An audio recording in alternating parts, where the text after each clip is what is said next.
questions in the classroom. This is something that often comes up, so we're deeply grateful today that he was willing to tackle this. Now, I have to tell you that it's a particular pleasure for me to introduce Dave, because in fact, when I was an undergraduate here at Stanford, I took one of his first classes, not his first class, when he was a new assistant professor here. And it was in part because of Dave's outstanding teaching that I later declared a political science major at Stanford. So I don't know whether he wants to claim any credit for that. We'll talk about that. But though Dave has spent his professorial career at Stanford, in fact, he's a product of Stanford's rival, Harvard.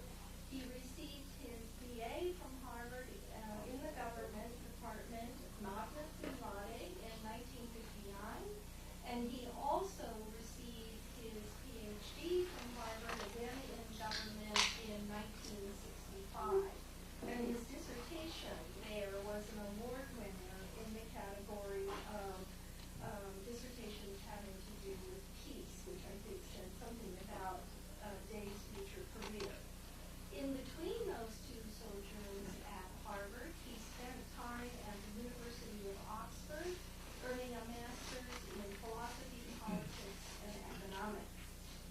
Now, to go back to Dave's academic career here, he did start as an assistant professor in 1965, was made a full professor in 1981, and luckily for all of us, has made his career here, devoting himself to comparative politics, international relations, the politics of sub-Saharan Africa, and the rise and fall of European oversight. They are oversized. They are oversized. They're a wonderful slip. But there were also overseas empires. It's the second edition that will be oversized. He's the author of two books, The Political Dilemma of Popular Education, An African Case, and more recently, the thoughtful, ambitious, and warmly received The Dynamics of Global Dominance, which came out from Yale University Press just last year. In addition, he's published numerous articles and book reviews. The reason we have invited him, of course, is because he is an outstanding teacher. He won the Dean's Award for Outstanding Teaching in the School of Humanities and Sciences twice, in 1976-77 and 1992-93. Dave is also a very generous citizen of the university, having served in the faculty senate for 16 years altogether, having been vice chair and chair.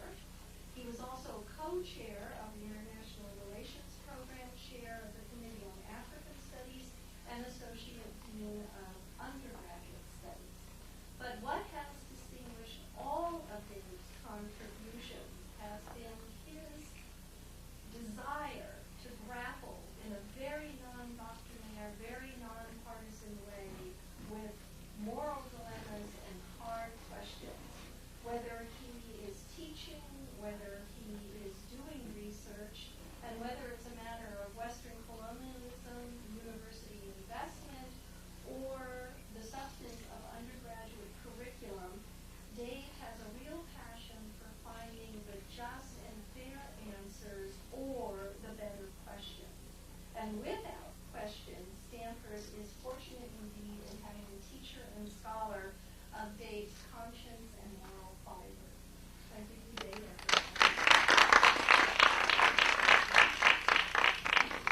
That was such a wonderful introduction. I think I will have a Krispy Kreme and leave. Thank you so much for the very, very generous introduction.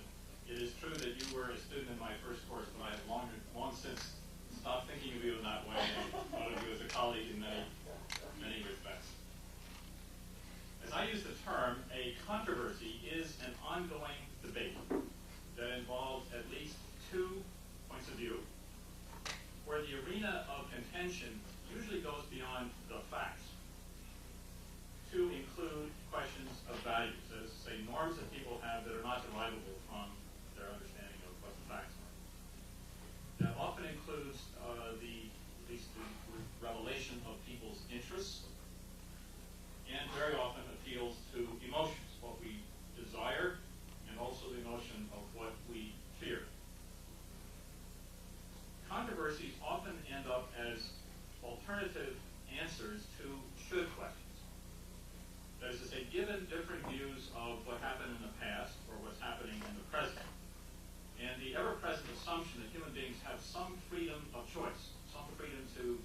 choose among alternatives in the future, what should they do in the future?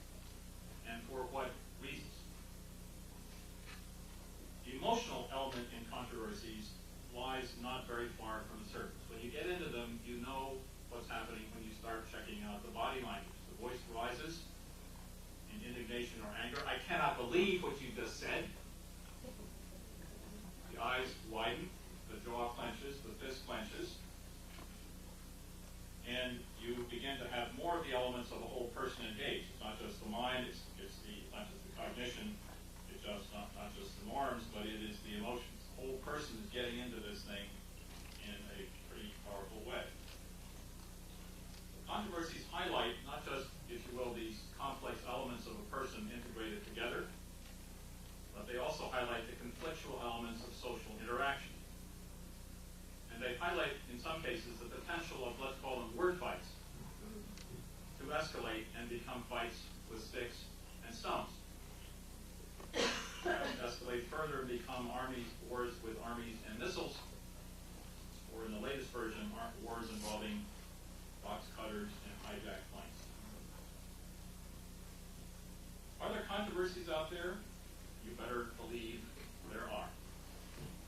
Let me take a few examples from my own field. I'm going to exclude for the moment controversies which loom large for academics, namely how academics interpret the world. Let's just leave that aside and talk about word fights that take place outside of academia. On the international plane, should there be reparations for colonialism or for the transatlantic slave trade? Issues directly raised in the recent UN conference on racism in Durban, South Africa. Is it ethical to threaten mutually assured destruction, MAD, as a nuclear deterrent? Underlying ethical question that was there throughout the Cold War when that was basically the way to keep the peace, to threaten to destroy the other side. Should food aid be stopped if indeed it prolongs an untenable situation? What do you do about situations where good intentions produce bad results? Example being food aid in the ongoing war in the Sudan. What should the U.S. do in response to terrorist attacks on its own soil? Big time issue after September 11th. Should we back out of the anti-ballistic missile treaty and go for our own missile defense system? Or if we take controversies of a public nature within the United States, should we use federal funds, which boils down to should they use my tax dollars to pay for abortion for poor women, for research using stem cells, for private faith-based organizations providing social services, for vouchers to parents sending their children to private schools? What about the way these tax refunds were devised, where many people argue they benefited the already well-off at the expense of those who were not so well-off? Was that fair? How should one have done this operation? Does bilingual education make sense? What rights do non-citizens have? Is affirmative action favoring underrepresented groups a good or a bad thing? And if so, what are your reasons? What about the use of racial and ethnic categories in the U.S. Census? I.e. putting people into their various kinds of groups in an arbitrary way. If you use them, which ones should you use? And how many races and ethnic groups actually are there in this country? Should baggage inspectors in airports become federal employees? Should immigration and civil rights be curtailed during this current national emergency? Or generally, whether within countries or across them, what explains the high levels of inequality in income and wealth among countries and within them? Are the poor because of defects in their character and behavior, or because they are exploited by the rich in a zero-sum relationship? Well, that's just a few. All to the thing yourself. We actually have something to talk about today. Now, there could be reasons try to avoid tackling such controversies in the classroom. I could be feeling rather, as a teacher, feeling rather awkward about highlighting tensions among students. I might indeed fear in the back of my mind that this controversy could blow up, that my efforts to kind of control it, get a little close to emotions, all of a sudden will produce a volcano of feeling, of tension within the group, or perhaps directed against me. There's also fear that I, as a teacher, might say something without thinking about it, which will prove deeply angering and offensive to somebody else, or that some student in the class might say something that you would deeply regret. Once it's out of your mouth, it's out.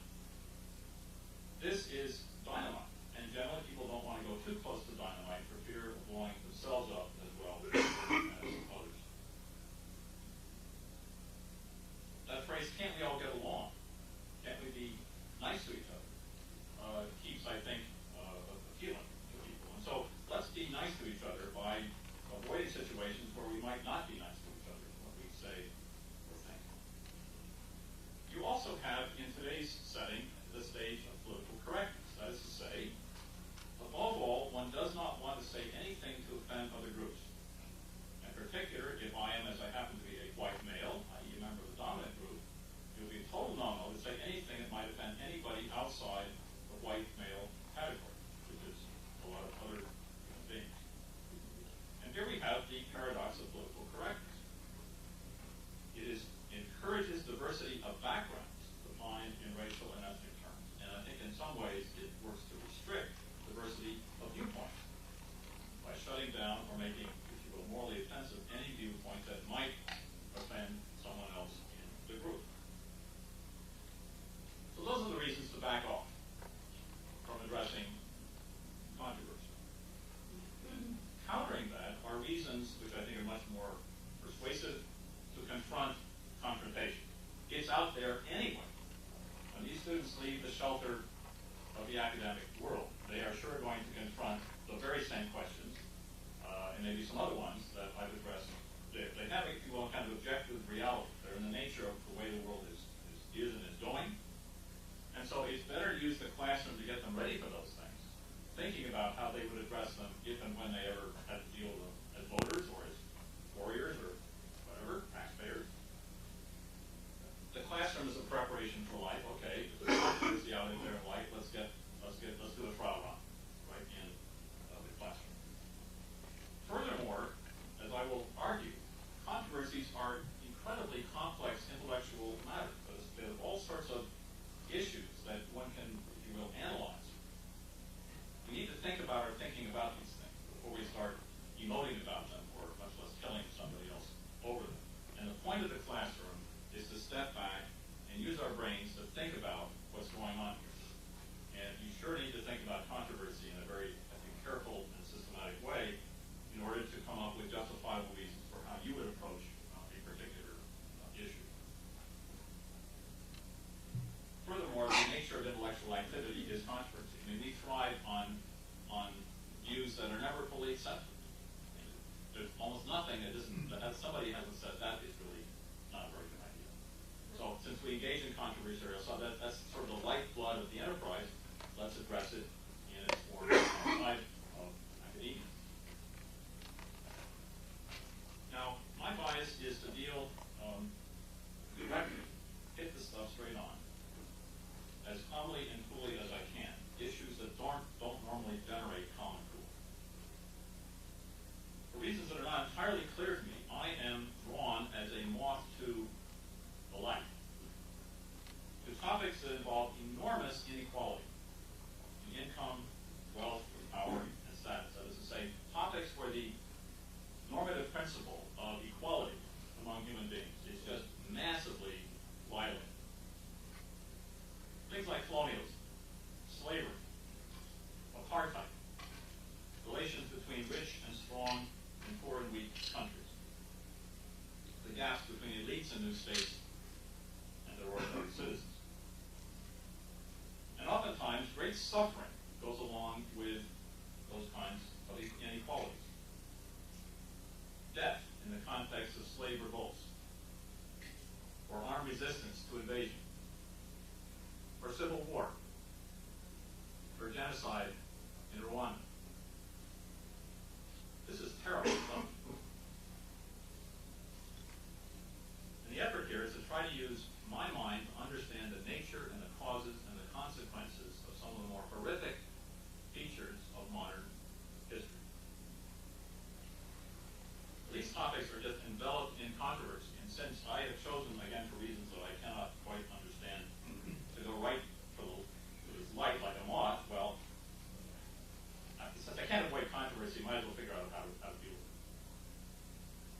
it. Indeed, in one case, I created a course called Controversies Over Foreign Aid. We talk about foreign aid, okay, let's just have the entire focus, 1 week after the other. Another controversy. What about conditionality? What is the basis for rich countries offering aid to poor countries? Is there any argument for this? You take an Ayn Rand position, up with that. So every week in this seminar on controversies over foreign aid, we have another one. Can't avoid it, jump right in.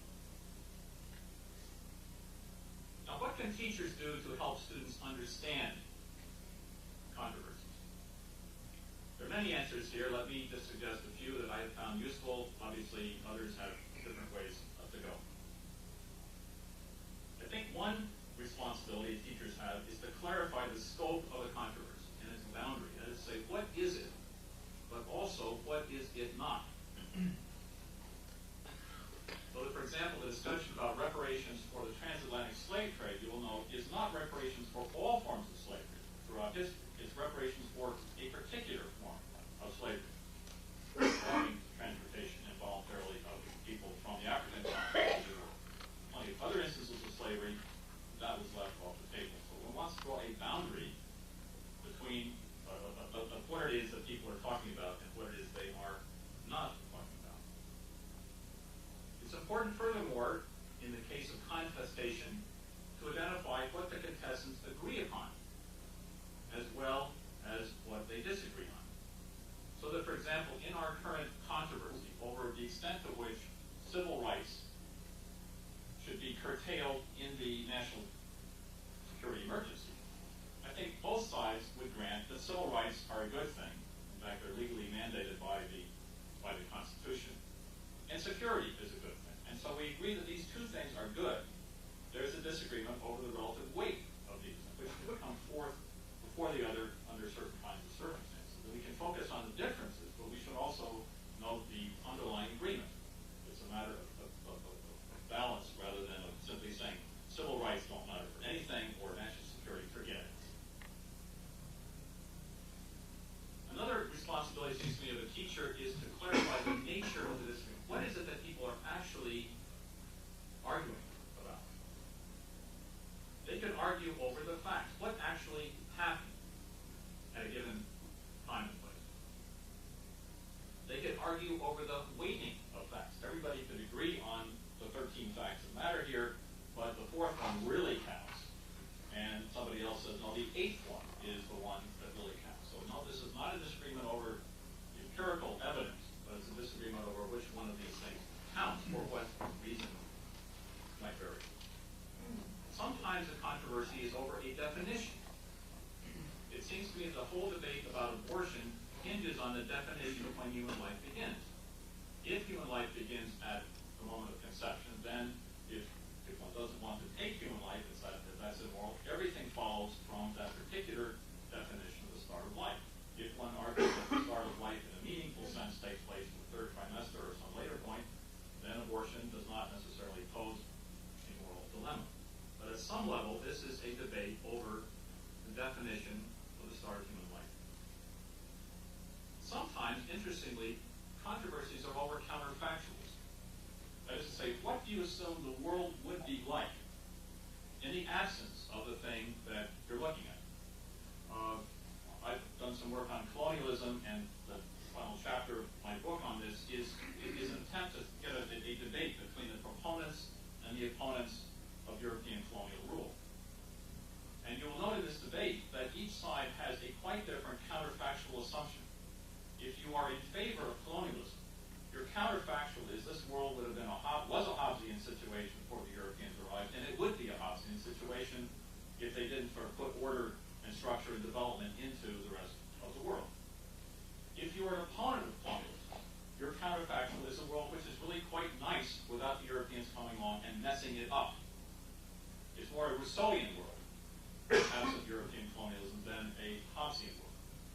features of counterfactuals is you can argue till you're blue in the face and nobody can prove that the other is wrong. We each have a right, a basic right to our own counterfactual. And that's indeed why these debates continue to go on. But note that each side has a quite different image of what the world would have been like in the absence of what actually occurred. By its very character, you can't prove the other person, but the nature of these counterfactuals is absolutely crucial in understanding where people are coming from. And often we just simply don't ask that question. What's the counterfactual? What's the assumption about the world which you make absent the thing you're trying to look at? An interesting question that I think teachers could and should answer. Now, another thing that teachers can do is to identify what you might call misspecified debates. Very frequently, a controversy sounds like one, but may not be one. One side could argue, I believe, and I have evidence to show, that the sky is blue. The other person says, give me a break. Don't you realize that the grass is green? Both of these positions are correct. They are basically arguing past each other. They are not addressing the same issue, but they are pretending that they can frame the debate their way. There's a lot of passion here, a lot of heat. The actual content of this controversy may be nil, because it's over grass on the one side, sky on the other. It seems to me that that's the nature of some of this debate about the tax money. The supporters of President Bush's tax rebates argue it's your money. So they're focusing on the source of this money, and if this is yours, might as well give it back to you. The opponents of the tax refund don't deal with that issue so much as distributional equity questions. Why is it that whatever it is should go so much to the people who already have so much, so little to people who have so little they didn't even pay taxes? So one is dealing with the source of the money, and the other is dealing with, if you will, with the uses of the money with respect to their distributional consequences. And each might be, quote, right, but in some sense they are not engaged with each other. They're cutting across and talking past. It's very important for teachers to help us identify debates that sound full of fury, but in fact might be solved by pointing out that they are not really directly engaged. Sometimes, and this is again where I think a teacher can help us understand what is going on, you can focus on debates over the standard by which you judge something. Lots of debates have to do with whether something succeeded or failed. So you can have a controversy over whether the war on poverty succeeded or failed, the war on drugs, the war on Osama bin Laden.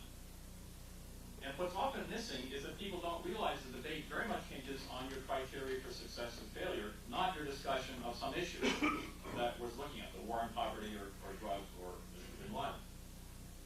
The way it works is the following. If I want to conclude in advance that something succeeded, I set the bar for success very low. Let's have an image of trying to jump over a bar. I will set the bar at 2 feet.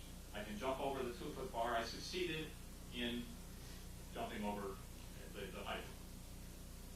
If I want to demonstrate in advance that something failed, I will set the bar so high that almost nobody could have succeeded. Let's set the bar at 15 feet. And you know something? I'm unable to jump over that barrier. So what's going on here is that people might look at the same thing, but what they actually do is to vary the standard for success and failure. The more you want it to succeed, the more you set standards of success that are almost impossible to achieve in any arena. And what's crucial then is to point out that people are in fact fiddling around with the bar, rather than necessarily engaging with discussion of the issue itself. Again, it seems to me that unless teachers help to focus on these kinds of debates, the nature of them, the debate about the standards used for judging something, they will be insensibly doing a disservice to their students. Now, I think there are a couple of distinctions that ought to be drawn about controversy that you might find helpful. One is this distinction between empathy and sympathy. Empathy is the act of having a student, person, but let's talk about a student, identify with the different positions. And it seems to me a very important principle to get students to empathize with a whole set of contending viewpoints, to put themselves in the shoes of, or more helpfully in the mind of, somebody arguing a variety of positions, including somebody arguing something you don't like. In fact, especially including something you don't like. Now, what's often that involves sympathizing with or sort of ultimately concluding that this position is a good one. Not so. Empathy is the act of identifying with somebody else, whether or not you agree, and you can always come back after empathizing and say, having empathized, I can't stand that point of view. That's fine. So empathy is not the same thing as sympathy. Empathy is a good thing, if you will. Sympathy, that's your own business. A second distinction, and this is really important, I think, in the current debate, is the distinction between interpreting and explaining something and justifying it.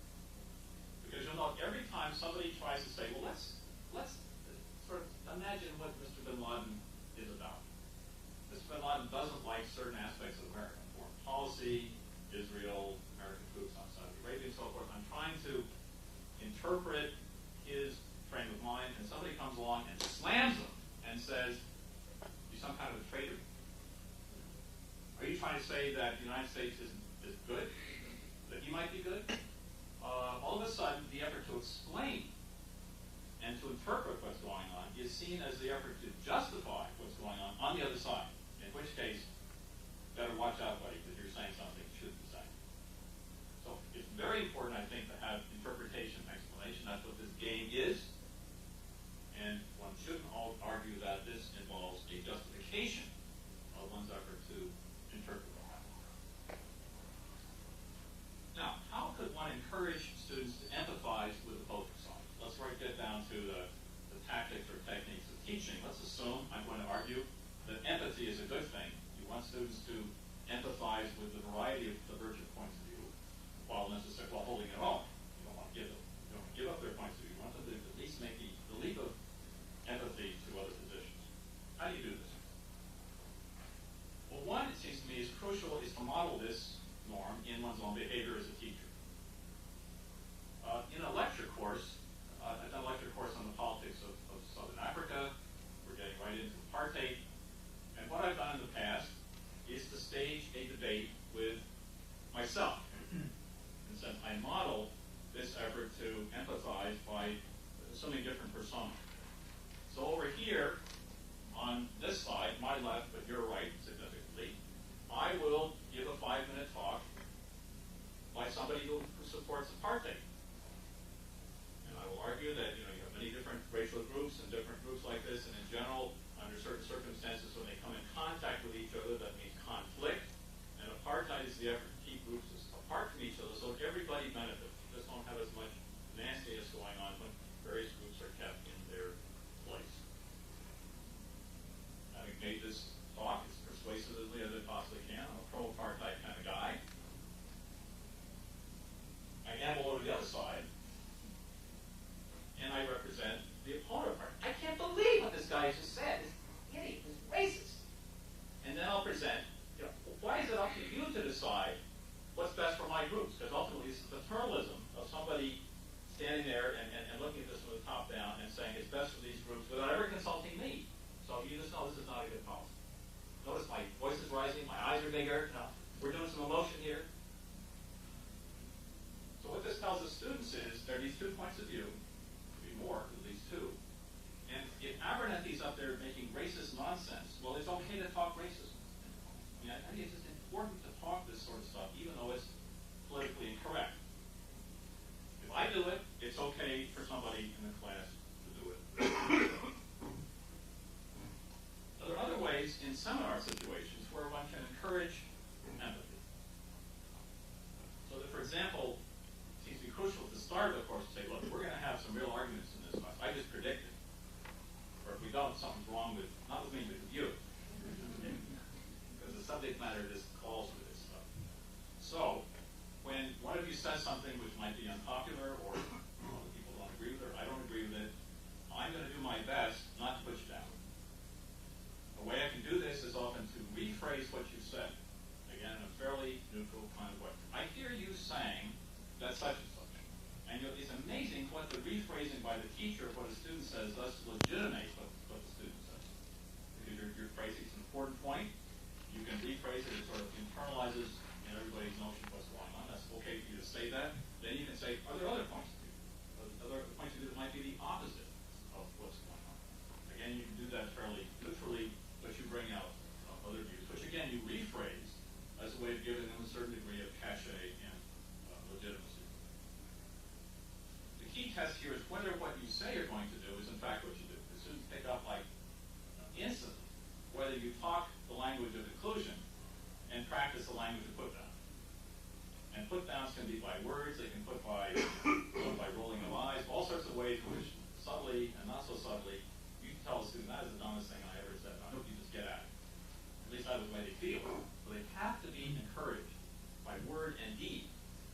consistently to say things that might be unpopular. Another thing to do is to build your controversy into your reading assignments. In my course on colonialism and nationalism, I assigned for the same week in a discussion section an article by Gandhi arguing the efficacy of nonviolence in the colonial situation. And I counterpoise that with an article by Fanon, who argues that violence is actually a pretty darn good thing. It's cathartic, chance for the colonizer to get back to the colonizer. And then the question for the discussion section is, imagine that Gandhi and Fanon are in the same room. What would they say to each other? We're not necessarily asking the students to say what they think, but imagine yourself to be Gandhi, and then imagine yourself to be Fanon. And they're really arguing this thing out about the efficacy of violence. Or at the end of the course, we have an assignment by M.A. Césaire, his course on colonialism. Colonialism is the worst thing you ever saw. I mean, there's nothing redeeming about this situation. And then we have P.T. Bauer, an English economist, who says, look, all sorts of stuff got done that wouldn't have got done. Schools, railroads, the kinds of things that the Third World actually values, they wouldn't have taken place if Europeans hadn't had political control. So give me a break. The discussion section is, imagine M.A. Césaire walks in the same room with P.T. Bauer. Now, they're not allowed to punch each other in the mouth, but they are allowed to shout. And so what would go on there? Imagine yourself in that situation. What would they say to each other? And, for purposes of the course, what material from the course can they use to buttress their arguments?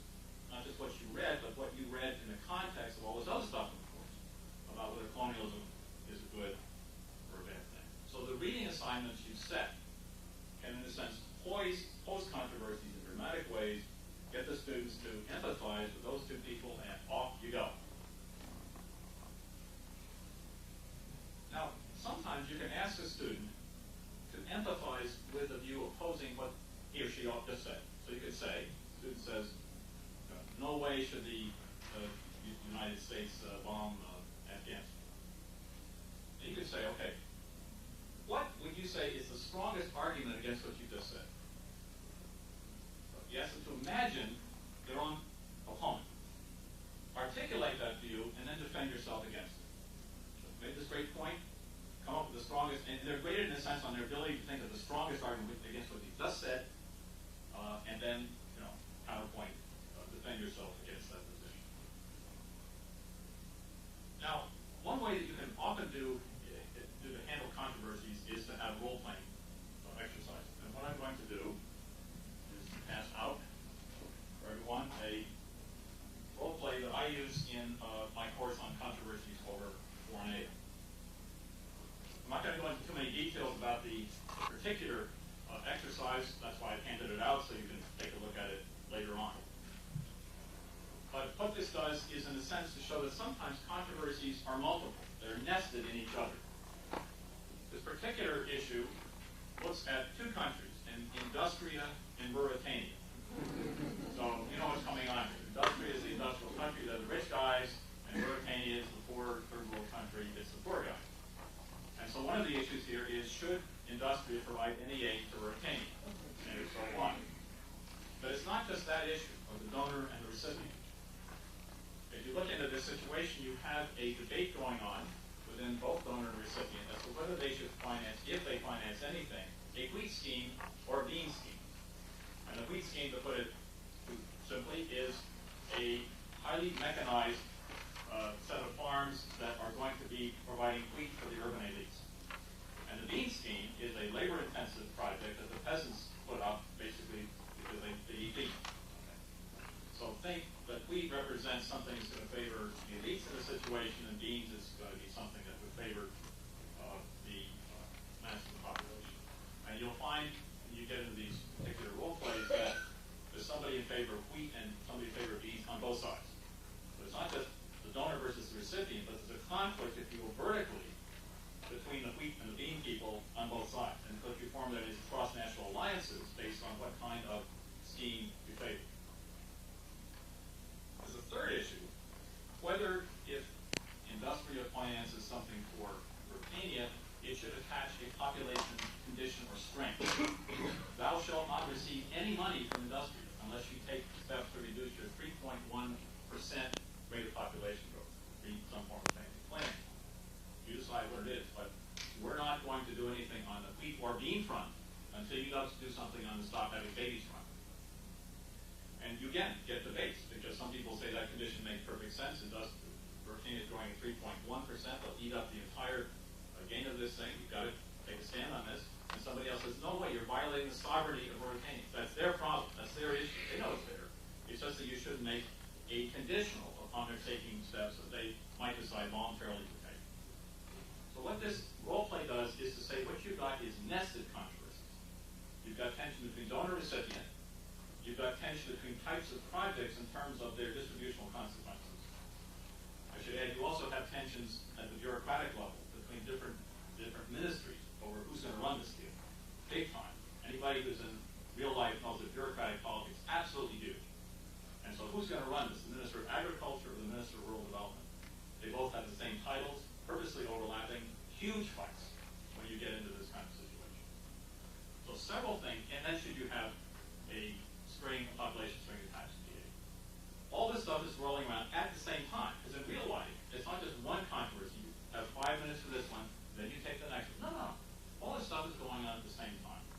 And so what you're doing in the role play is to say, this is a pretty complex one. You have to break it down into component parts and look at the multiplicity and the way in which issues on one side intersect with issues on the other. Now, what I do in this role play is then to go further and to give the students little slips of paper. What you've got here is the sum total of all the slips of paper I give to each student. This is arbitrarily done out. You will sort of arbitrary entity. You are now the Minister of Agriculture.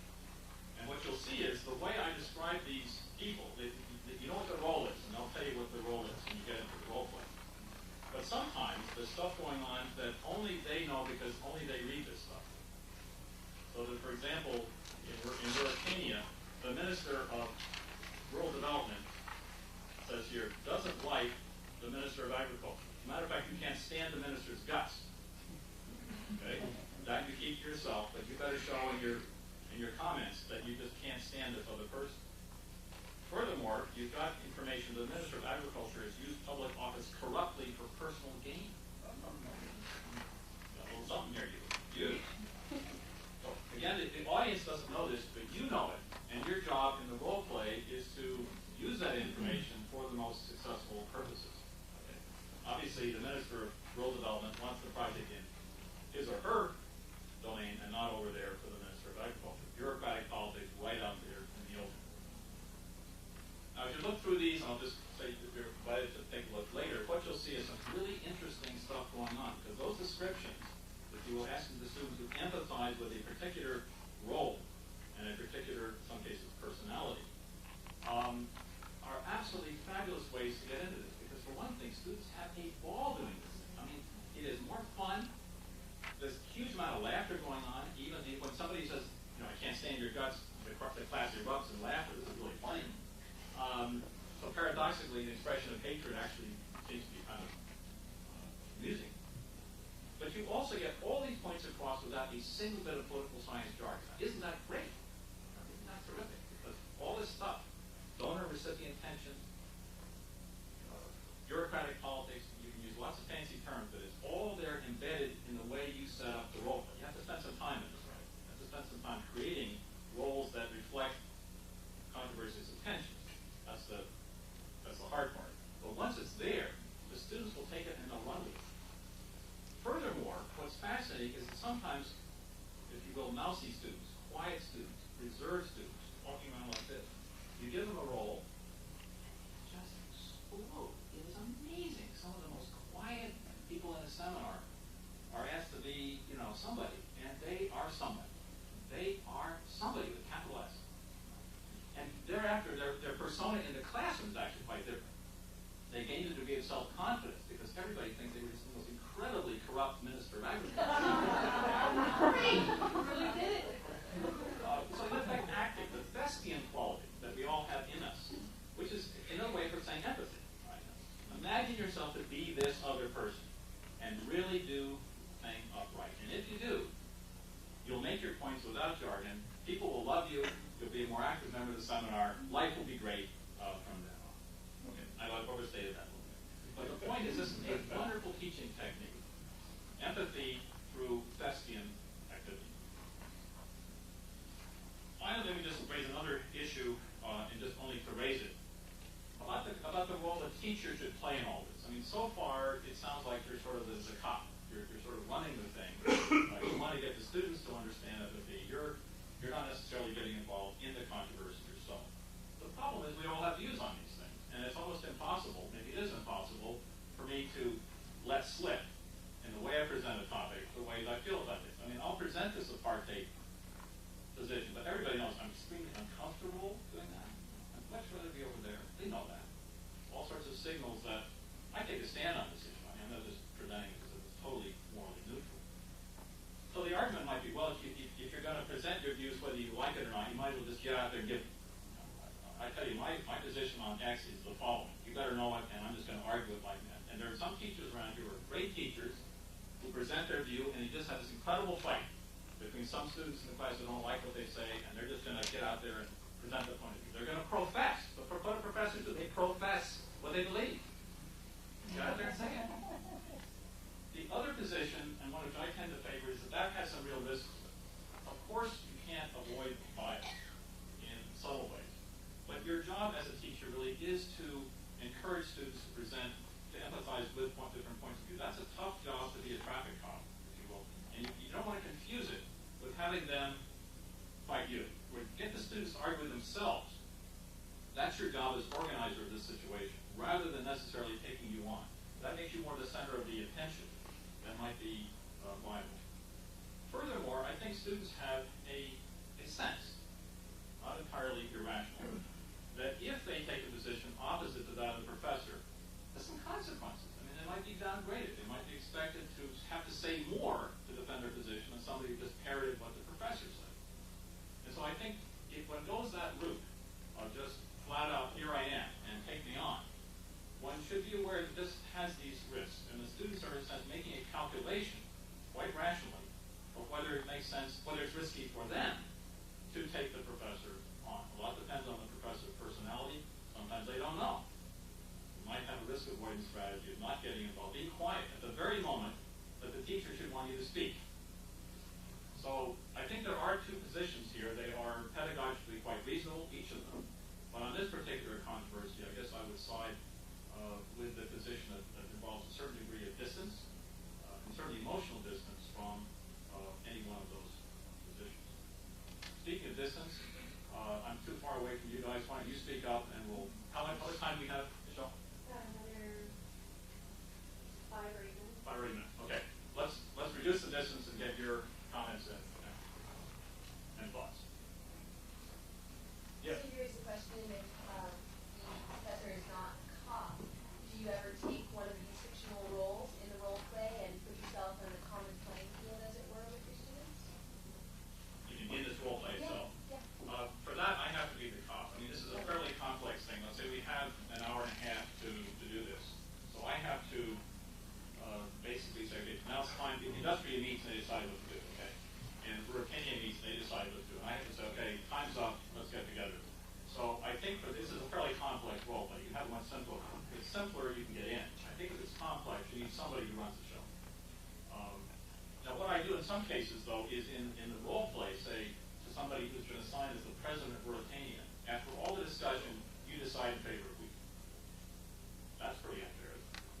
But you have to decide something. And so the president of Ruritania has got his mind made up, okay, on a whole series of other grounds. So he's going to pretend to listen to the controversy and then make up his mind, which is already set. People are going to be totally pissed at this, but that's the way it is. But then, because you know it's weak, then you can set up the scheme with later on where you know it's going to be a debate about the elite favoring the weak scheme. So again, I think control is essential to make this thing work. Otherwise, it's just kind of disintegrated. Yeah. What about if the students can't fail to raise some important points, like leave them out? Are you going to address them in the end, or are you going to have address these topics? In the role play? Yeah, after the debate is over. Yeah. Some important topic has been left out. What do you do about it, guys? Well, yes, the question is, in the role play, supposing some very important issue which I wanted to have raised is just left out, and students are focusing on 1 and 2 and not on 3, it seems to me as we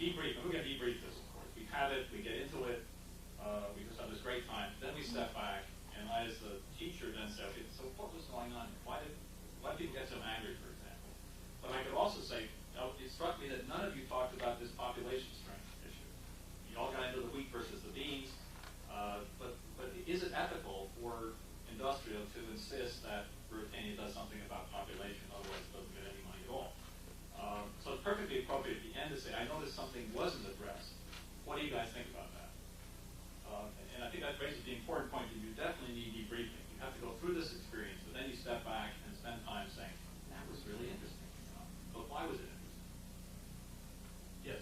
Some of the strategies you're talking about seem like they work well when there's maybe a lecture and then a separate section where you can kind of do the controversies in the section. And I'm wondering, like, if you're running a seminar and you know you have a certain amount of material you need to cover and you want to stop and get at some controversial issues, how do you sort of move on from that? Because sometimes the students just really want to keep talking about it till the end of class, and you know you have a certain agenda. Yeah. I think once you get into a role play, that takes over everything. So you wouldn't want to, let's say you have an hour and a half, or let's say you have 2 hours of the seminar, you wouldn't want to start with this, because that totally dominates the whole scene. You might say the first 45 minutes I will in effect lecture, or I will present the background so you'll be able to make sense of what you're about to do. Be quiet, let me talk. But then at the end of 45 minutes, now we're going to do the role play. It's your time to talk, my turn to be quiet. I'm thinking though, even in terms of like discussion, you know, if you present an issue and say, but what might be wrong with that position or something, and they really want to talk, and sometimes it can be difficult to rein them back in and say, okay, let's go to the next topic, even if you're not throwing into role play. Yeah. Well, let me answer that without regard to controversy, but with regard to sort of the pedagogy of handling a seminar. It seems to me that a good way to do this is to say to the class in advance of meeting, we're going to have this section of an hour, seminar 2 hours. What I'd like ideally to do today is to cover the following 4 topics, and you write those 4 topics up on the board. We may never get there, but my game plan in advance is to say something about each of those 4. Now, once you get started in topic 1, and it's just going great, but you also feel that ticking, the clock is ticking, this is wonderful, but we're not getting to 2, 3, and 4. Then it seems to me what you do simply is to say, this is just great, we hope to continue at some later point, but let's try number 2. The fact that you've got it up on the board legitimates your decision to shift over to 2. Everybody understands why you're doing it and what you're doing. But if you don't write that up in advance, and you don't say in advance, then one appears often to be a not very competent teacher. You might even be seen as being afraid of controversy. Things are going so well, you're losing control of the class, you don't like this, so I got to get back on control in my control game to point to this other issue. So I would say the more explicit you are, including writing up on the board what you'd like to do, this gives you permission at a point which you decide, for whatever reason, to shift over from one thing to another. Absent that, as I say, one tends to look fairly confused, even if the reasoning is exactly the same in both cases. Yes? A couple of questions. A lot of this overlaps critical thinking skills, but somehow you couch your talk in ethics and morals, and I wondered if you define it. And is there a high ground for ethics and morals, or wherever brings it up? And also with our current events, our elected officials might not have heard you speak, so they get. So how do you teach people to evaluate politicians and our president when he talks? Well, I think much of what I was saying was actually dealing more with analytics than with ethics. That is to say... Right, but nevertheless, the terms came up, morals and ethics. And as soon as the words come up, as if there is such a thing. You know, what is moral or ethical that's not also legal or illegal? Okay. Well, are you raising the question of in what sense I'm using these terms? Yes, because Okay. you use them. Without being very reflective on it, and without giving a philosophic disposition on it, it does seem to me that the ethical or the moral is the realm of where people, again dealing with the future, with a range of freedom to take various options, do that which is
background, and then tell them to shut up. So in religion, it's perhaps the extreme example of this thing, but we have a problem here. We want diversity of a certain sort, and that makes the university socially much more interesting and vital a place. But we don't want diversity of viewpoint, which is actually the heart of the enterprise. And we tend, in fact, to shut that down or want to critique it if anything I say might offend somebody else. And I don't know how to defend it, but I think it's a paradox to which universities are particularly susceptible. And paradox is a wonderful way of stating this. So I mean, on one hand, on the other hand, I don't